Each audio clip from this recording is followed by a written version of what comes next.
Bem-vindos a mais um Horizonte Notícia Entrevista. Desde novembro de 2015, acompanhamos estarrecidos os desdobramentos do maior desastre ambiental do país. O rompimento da barragem de Fundão, em Mariana, deixou 19 mortos, além de feridos e desabrigados, trouxe prejuízos a pessoas, a fauna e a flora ao longo do Rio Doce, desde Minas até o litoral do Espírito Santo. 2 anos e meio após a tragédia, uma pesquisa da UFMG trouxe à tona dados preocupantes sobre a saúde mental das famílias atingidas pelo rompimento. E é sobre isso que nós conversamos agora com o secretário da Caritas Brasileira Regional Minas Gerais, Rodrigo Pires Vieira. Seja bem-vindo. Obrigada pela presença, Rodrigo. Obrigado. Bom, desde quando a Caritas está acompanhando e por que está acompanhando essas famílias lá em Mariana? A Caritas é uma organização da Igreja Católica, uma rede internacional de ajuda humanitária, presente em 202 países. Aqui no Brasil, através dos membros regionais da CNBB, nós chegamos aos 27 estados, né? Aqui em Minas, nós temos Caritas das 28 dioceses em 19 dioceses, né? E o trabalho da Caritas é levar o amor de Deus a quem está sofrendo, né? E é nesse sentido que a gente está em Mariana.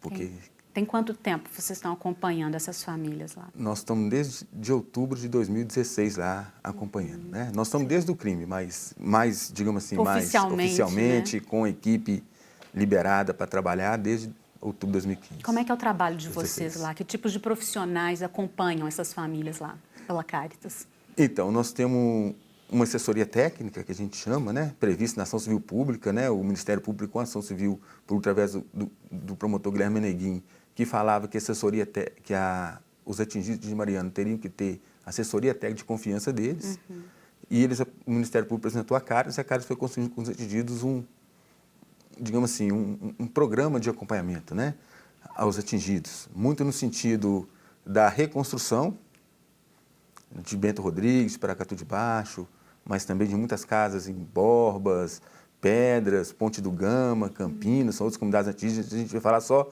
Bento Rodrigues e Paracatu de Baixo, né? Mas não foram só eles, sim. Teve muita gente atingida.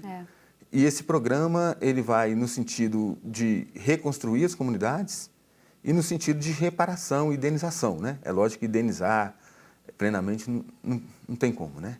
Perdeu história, perdeu vida, perdeu muita coisa que não vai se reparar. É muito triste. Com certeza. Né? E nós temos lá, então, uma equipe de profissionais da área de agrárias, uma equipe que a gente chama de psicossocial, que é psicologia e assistente social, uma equipe de direito e uma equipe de engenharia e arquitetura. Que está acompanhando todo esse processo, todo o andamento, a movimentação aí, né, por parte da justiça, por parte da empresa, né? Isso. O nosso papel é assessorar os atingidos, né? Então, por exemplo, a Samarco apresenta um monte de documento falando que aonde vai assentar as famílias não tem problema. Nosso papel é ler aqueles documentos e ver se realmente as famílias podem ser assentadas com segurança, se o futuro dela não vai ser, digamos assim, porque tem uma comissão, ainda né? mais afetado, E tem uma comissão de atingidos. E a comissão de atingidos tem que tomar a decisão pelos outros, né? Sim. Então, para ela tomar a decisão com segurança, sabendo que no futuro não vai ter problema, né? E eles não ser culpados, é importante a assessoria técnica que vai fazer eles tomar decisão com segurança. Inclusive, acompanhando essas famílias, vocês descobriram que o número de atingidos é ainda maior do que o que é, né, divulgado. Pois é, nós estamos na fase de cadastrar as famílias agora, né? A empresa apresentou um formulário com um monte de perguntas. Tinha uma pergunta assim, olha, você mora numa casa de cômodo? Casa de cômodo, todo mundo fala que mora, né? Aí você ia lá no rodapé, estava escrito assim, casa de cômodo é um cortiço, né? Aí perguntava sobre as plantas, aí perguntava, tem açaí no seu quintal? O açaí é uma planta lá do norte do país, né? Então nós tivemos que reformular todo o cadastro, né? Pegar, colocar de acordo com a realidade, isso construir junto com os atingidos, né? E hoje, no começo, a empresa falava que tinha 400 famílias sendo atingidas, né? Porque ela trabalha com o conceito de impactado. Sim. Impactado é só quem está na calha. E nós falamos conceito de atingido, que é mais amplo, todo mundo foi atingido, né? Com certeza. Então, hoje nós já chegamos aí, nós que visitamos as famílias, cadastramos junto com a empresa, mas nós fazemos perguntas para ter segurança, né? Nessa questão é uma pessoa de confiança dela que está acompanhando o cadastro, então nós estamos acompanhando, já chegamos a 670 cadastros e já temos mobilizadas para chegar a 830 famílias, né? Ou seja, quase o dobro aí. Quase o dobro que a empresa queria ressarcir, Com né? certeza. Ô, Rodrigo, e fala uma coisa, por meio desse acompanhamento que vocês estão fazendo, que vocês descobriram a necessidade de se fazer essa pesquisa relacionada à saúde mental dessas famílias, né? Gente, a crueldade desse crime é muito grande, né? A crueldade e o tamanho que é inestimável, né? A gente não sabe, ninguém sabe, por mais que a gente fala que, olha Valadares, 300 mil famílias, né? Então, com problema de água. Até hoje o pessoal lá de Valadares não consegue beber água com segurança. Só os ricos bebem água mineral, né? Os pobres bebem água que tem e que não tem segurança nela, né? Mas estou falando assim, lá em Bento Rodrigues, Paracatu de Baixo, Borbas, essas comunidades, elas perderam tudo, né? Sim. Elas perderam a história. Cadê a foto da minha mãe? Cadê aquela camisa do Cruzeiro que eu autografei, né? Cadê a casa que meu pai, minha mãe, minha avó nasceu, né? Perderam tudo, né, gente? Perderam a história dela. Perderam o modo de vida, né? Perderam renda.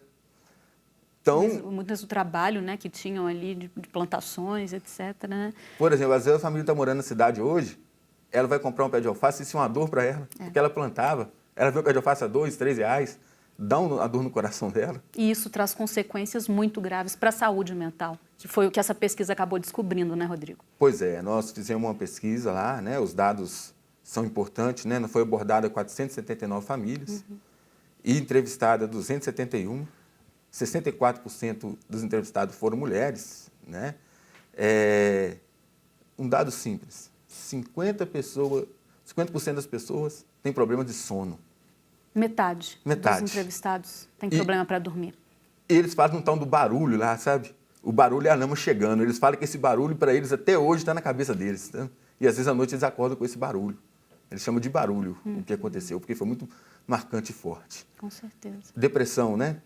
30% das famílias, né? Nos dados oficiais, fala que é 6% que é aconselhável. Lá são 30% depois do crime, né? Depois de 2 anos do crime. Então, digamos assim, isso quando vai para os jovens, aumenta. Claro. Quando vai para os jovens, isso vai para 50% de depressão. Né? São dados aí importantes e alguns, inclusive, que se chegaram a se associar a episódios também impressionantes, aí, né, preocupantes da história do mundo, como a tragédia lá do World Trade Center, né, as torres gêmeas que caíram, Fukushima, né, a bomba, enfim, uma tragédia de tamanha grandeza que gerou consequências aí à saúde mental dessas pessoas atingidas, como várias outras tragédias no mundo, né? Isso é realmente alarmante, né? E isso tem que ser pegar esses dados para se trabalhar com essas famílias, né, de uma forma para amenizar esse sofrimento, né? Isso, né? Acho que esses dados eles mostram que precisam ter políticas públicas, né? A prefeitura, a Secretaria de Saúde, o Departamento de Saúde Mental realmente tem que pensar um acompanhamento muito próximo dessas pessoas, né? Com psiquiatra, com remédio, né? Nós estamos também vendo que a dependência de remédio, a pesquisa aumentou muito, né? Sim. E o remédio também, às vezes, não é só o remédio, se não tiver um acompanhamento psiquiátrico, uma conversa, uma terapia, né? Isso não vai funcionar, né? E os métodos usados lá são tradicionais, né? Então tem que mudar a postura. E esses dados também vão se utilizar na indenização, né? Tem muita coisa que cabe à família ser ressarcida, né? Indenizada pelo que aconteceu, né?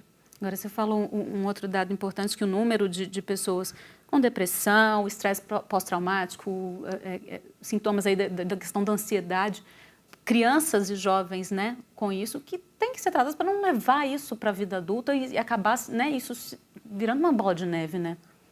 Levar para a vida adulta vai levar, né? Isso está colocado. Agora, como é que a gente diminui o dano, amenizar, né? Claro. Como é que a gente diminui o dano? Claro. Acho que a questão está nesse sentido, porque o sofrimento é muito presente, gente. A gente, qualquer conversa que a gente vai, qualquer rodinha de conversa, há o choro das famílias, né? Quando pensam naquele barulho, elas choram, né? E há um descaso, né, digamos assim, do poder público, né? Por exemplo, até agora, 2 anos e meio, e nada, né? As famílias, o que tem hoje? É um cartão, que é para elas comprar no dia a dia, e a Bolsa Aluguel, mas isso era a renda que elas tinham, 82% das pessoas perderam a renda. 25% estão desempregadas, né? E E só está menor o desemprego porque 30% é aposentado, né? Ainda tem esse dado, né? Já morreram depois lá, e aí a gente pode afirmar que foi devido ao crime, né? Foi a pessoa não morar no lugar que ela está, foi a pessoa não ter a renda que ela tinha, ela vai entristecendo, né? Já morreram depois disso 9 pessoas, né? Quase a metade do que... Uma outra constatação preocupante aí dessa pesquisa são os relatos de comportamento suicida, né? Que todos essa questão de ansiedade, o estresse, a depressão, 30%, em alguns casos, se não cuidado, pode levar a isso, né? 30% quando vai para jovens, né? Já pensou em suicídio. 50% de jovens, né? E 28% na família normal, né? Alguns desses jovens, inclusive, sofrem preconceito, né? Discriminação por estarem entre os atingidos, não é isso? Não, né? Alguns jovens não, todo mundo, né? Todos eles. Todos os atingidos sofrem preconceito, né? A pesquisa apontou que quando eles vão apontar os maiores problemas, 50% apontam que é discriminação. Eles entram na loja de Mariana para comprar alguma coisa, quando falam que é atingido, eles falam, vocês são responsáveis por não ter emprego na cidade. Meu filho está desempregado por causa de você, né? Então, ao invés da população se solidarizar, né, ter solidariedade com eles, que o trabalho nosso da igreja, de Cátice, a Arquidiocese de Mariana, quando o Geraldo Lírio, Padre Tiago Martins, Padre Geraldo Barbosa, uma série de padres comprometidos têm feito isso, né? Criaram um Fora Coleia, que é para tirar essa questão desse preconceito, né? Vem trabalhando isso nas missas, né? A Arquidiocese tem sido muito presente em levar o amor de Deus, mas, digamos assim, é uma desconsideração tremenda pelo sofrimento que as famílias passaram, né? E ainda estão passando e ser discriminada por isso, né? Com certeza. Rodrigo, muito obrigada pela presença, né? Que bom essa pesquisa aí trouxe realmente esses dados aí para tentar orientar próximos passos aí para o cuidado dessa população, dessas pessoas, não é isso? Obrigada pela presença. Obrigado. Horizonte Notícia Entrevista termina agora. Se quiser rever o programa, acesse o nosso site. Até a próxima. Tchau, tchau.